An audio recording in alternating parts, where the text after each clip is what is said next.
This is a quick video on this Freightliner Cascadia. I'm getting this code right here. This is a SPN 520201, and it says switch steering wheel 03. This is the part that went bad. This is called the clock spring. I just bought it right here at the dealer. This is brand new. I'm gonna be replacing it. I'm not gonna do it in the video because I'm on the road. I just bought the part right here. I just wanted to share the code number to replace this part.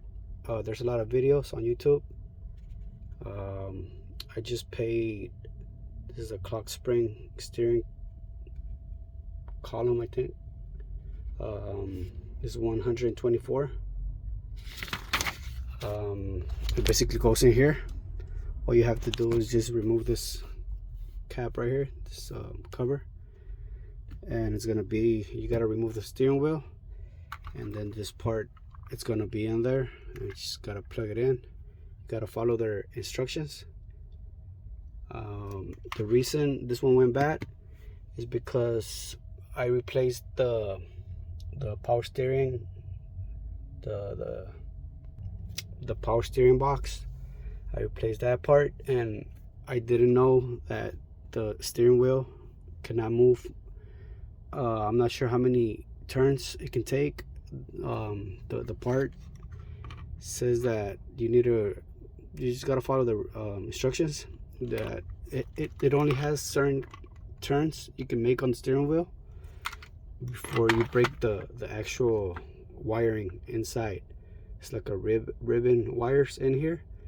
So if you remove the steering column on the outside, on the outside where the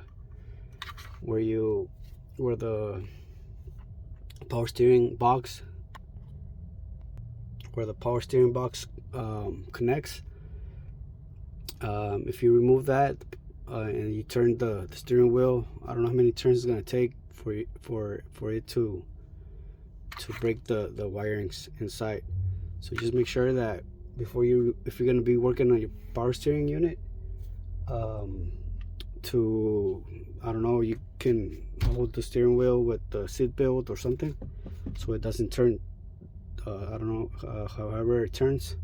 So just make sure it doesn't move that much. I think it's like 4 turns that the wiring can hold.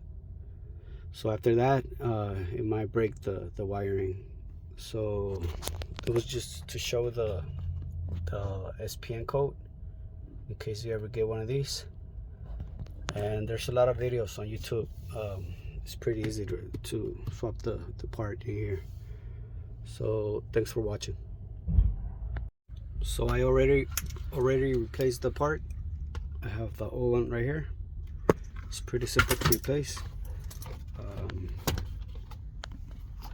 The new one is in here. So all my cruise control buttons, the horn, everything works now. My engine brake. So if that ribbon breaks, you're not gonna have any functions on your steering wheel. I forgot to mention that in the beginning, but everything's working now. Pretty simple to replace. So thanks for watching.